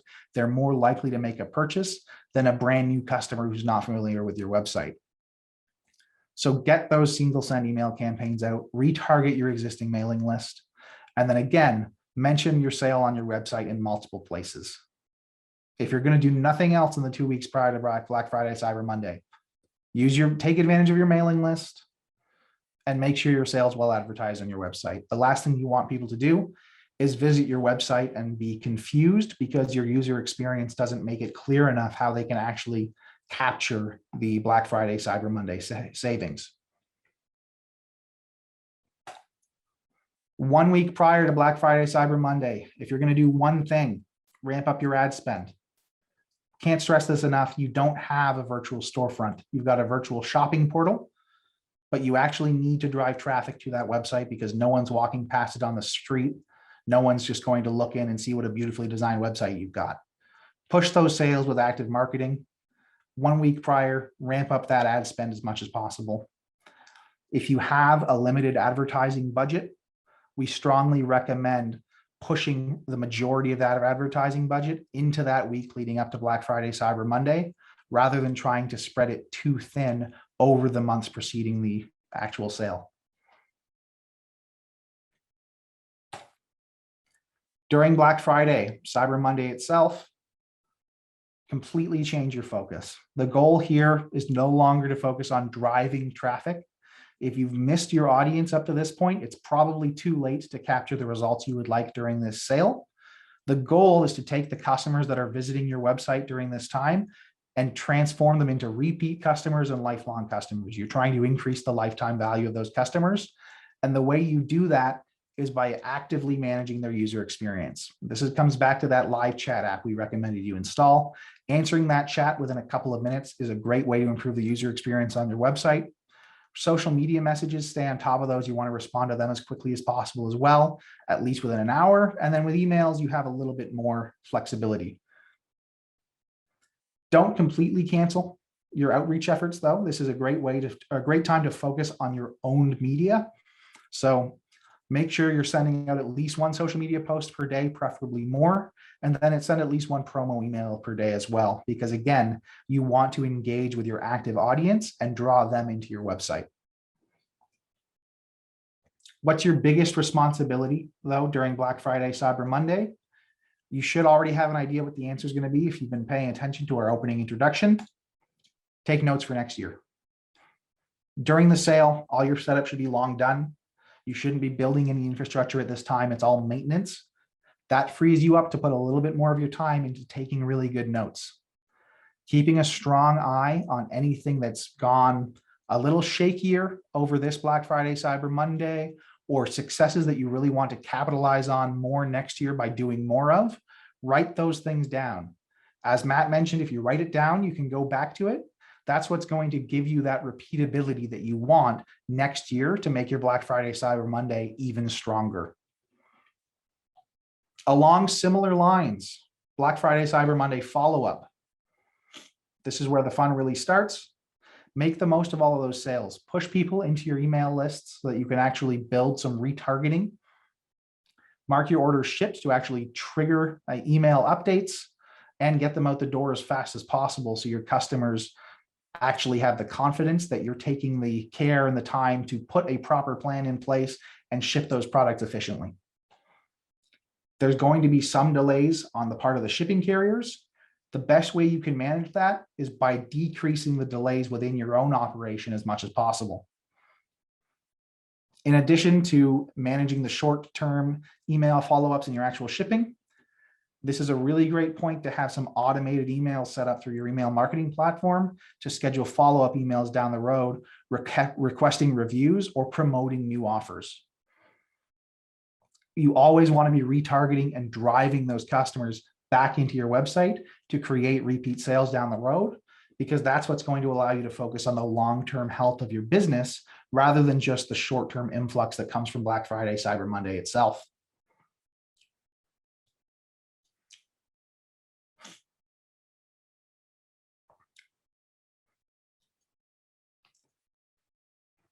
So as I promised at the beginning, we sped through that pretty quick and we kept it fairly surface level.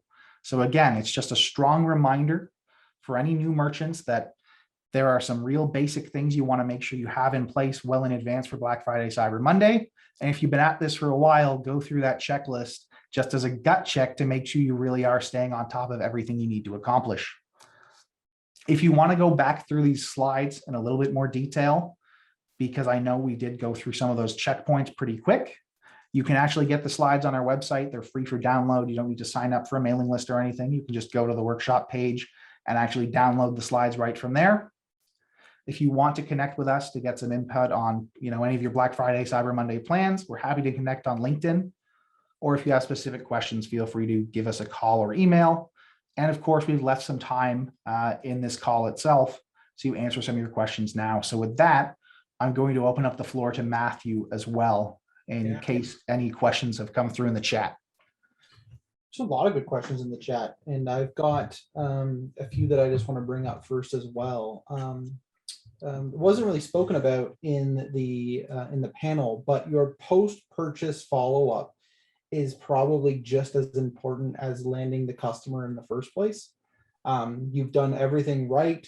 They've made the purchase. Like, what do you do with them now? It's definitely easier to get them to buy again rather than trying to always look for a new customer. So it's always a good idea to keep those lists of your previous customers, build VIP segments. So it's like, great, if they've purchased multiple times, I always want to kind of go back to them. They're going to be a great source of feedback.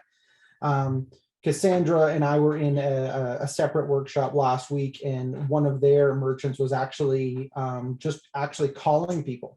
If you've got their phone number, getting them on the phone and actually having some words with them and having that personal touch, even if you are an e-commerce, like an online first business, really does exemplify like there's actually a person on the other end of this transaction.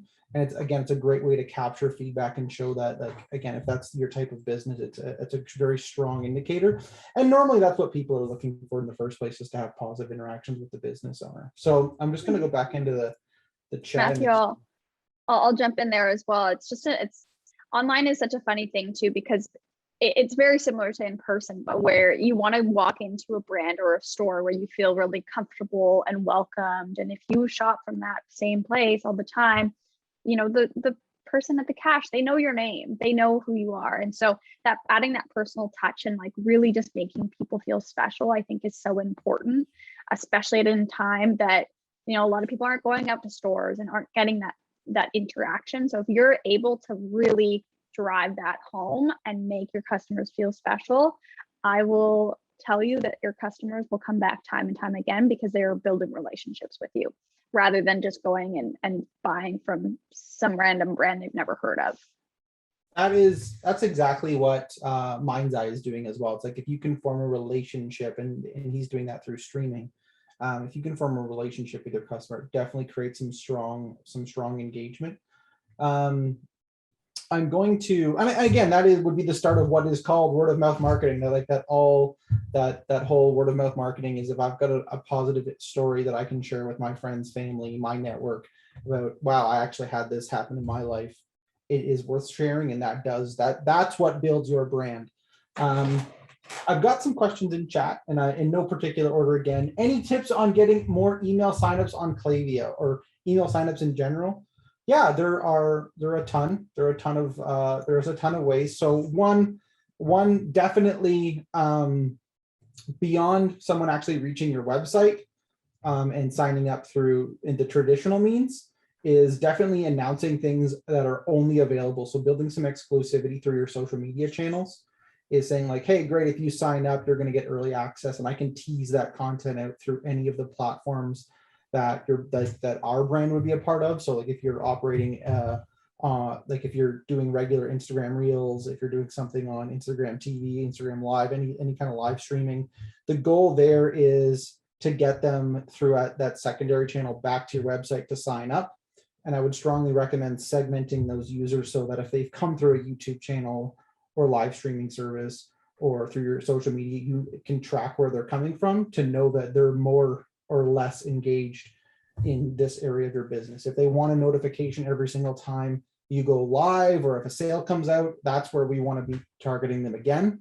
Klaviyo makes that pretty easy. Again, we're biased as an agency. Our tech stack is pretty consolidated, so we are Klaviyo people here, but by no means like this, you can do that on other platforms as well. With that, there are additional ways to get signups as well. So very, very simple.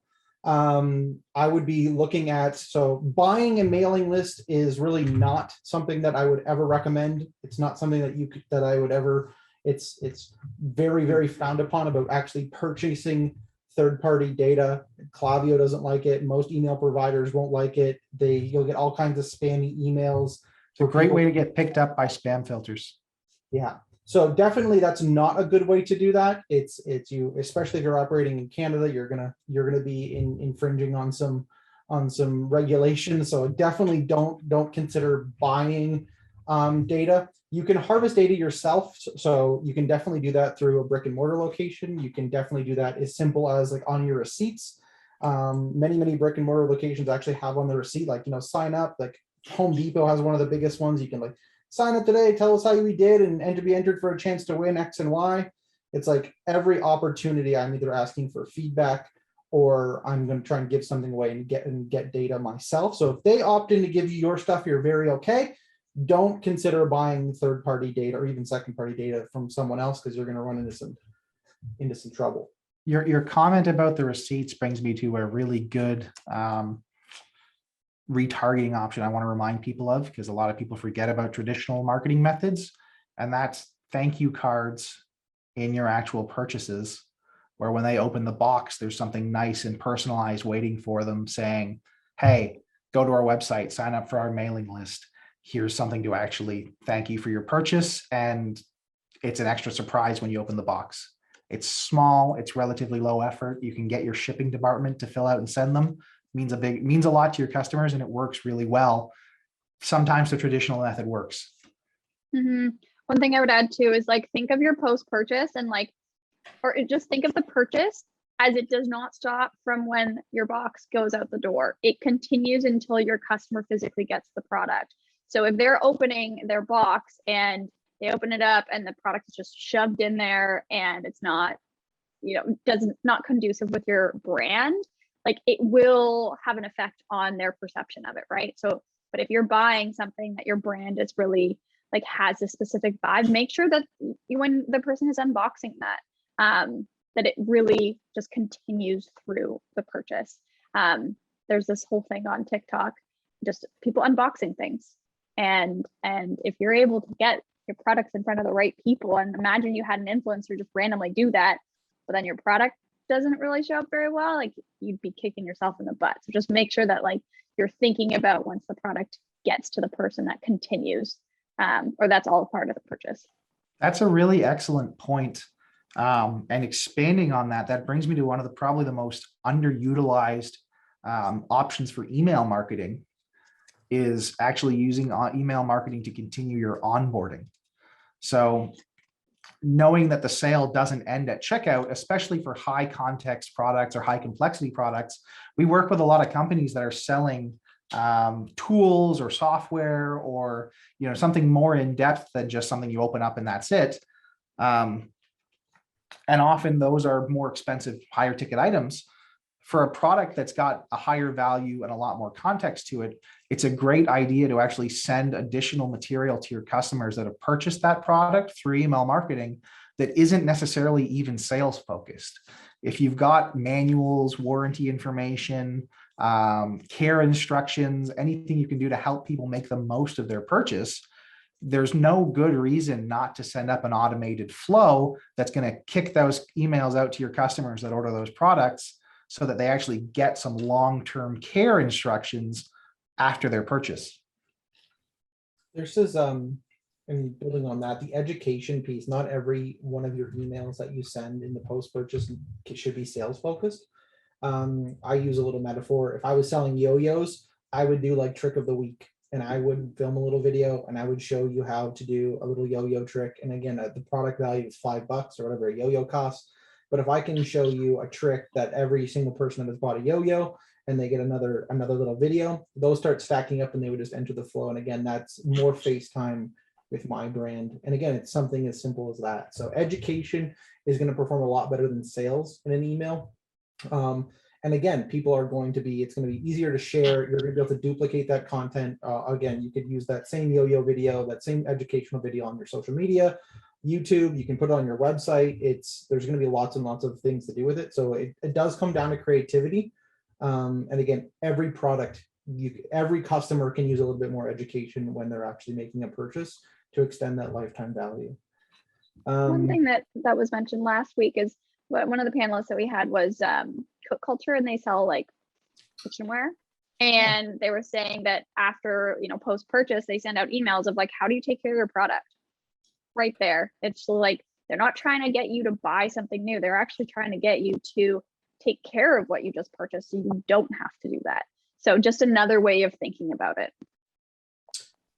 Are there any other questions that are around specifically email marketing? I just know that is probably the biggest one that we want to stress, is starting to build an email list as soon as possible. That is definitely going to help. It's got compounding effects over time.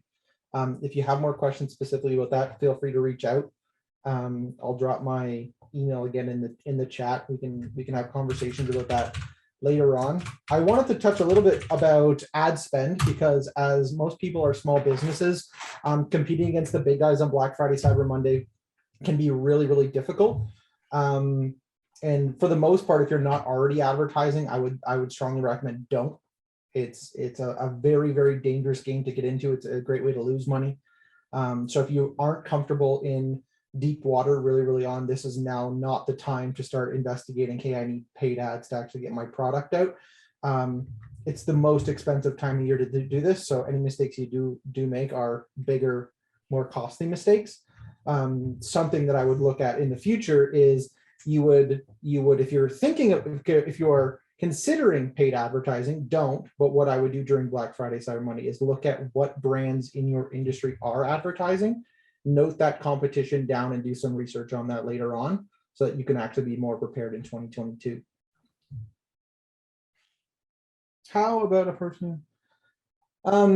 Yeah, personal emails after the item are received. So again, Klaviyo is going to allow you to actually create customized emails, personalized emails to actually, so when someone is purchasing an item, there are code snippets that get put in place that draw information from that order. So their name, the date, what they ordered. You can personalize emails quite easily, so that it does appear to be written by a person.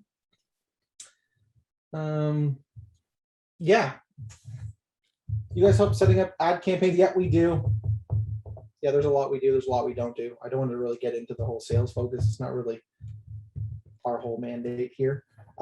If you've got questions, I think this might be a good time to wrap this up.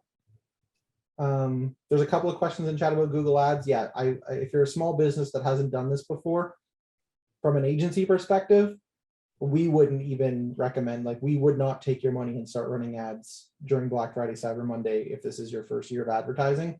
It wouldn't look good on us. You're not going to like it. There's no way to execute it properly. And the same thing goes for Boxing Day. It's the most expensive time. Where we say in the presentation, just shut them off during the sale itself. There's a lot you can do when ramping up, but you don't want to run it during Black Friday, Cyber Monday at all, because you're just in too much competition. We've got a good question in the chat about getting a bigger outreach on Instagram with consistently high quality posts, using hashtags, but still getting low outreach and posts not getting seen. Not knowing more about your business, but my instinct would be that your audience must be somewhere else. If you're ticking all the boxes to perform on the platform and not getting any results out of it, I'd be looking at your industry and going, if your customers aren't seeing your content on Instagram, is there another social media platform that's going to be more effective in your industry? As a marketing agency, the only social media platform we use is LinkedIn. And that's really just because, Instagram is the one we hear about a lot. Everyone says you have to be on it. But if it's not right for your industry, it's not going to give you the results you're looking for. Another thing too to think about is maybe some of the audience is still there, but you're not getting in front of the right people. I've said this before and I'll say it again, like especially going into the holidays, collaborate with other businesses that have similar audiences with you. If you can do giveaways or if you can just do holiday gift guides. Hey, these are a bunch of businesses within our local community, and put that together and send it out to each other's customer list. Right there, you are introducing your products to new people. And a lot of other businesses that are going to be in the same boat as you are going to be more than happy to get that stuff out because it's another marketing piece that they don't necessarily need to go through and do on their own. So leverage your community.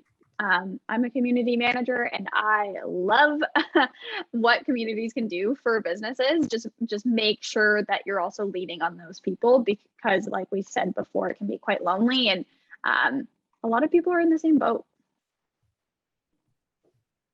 I think that's it. It's a good time to wrap up.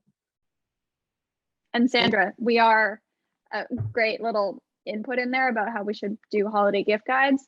It is on the list of things to do. So hopefully they will be coming near you. Guaranteed gift guide. There was a gift guide last year.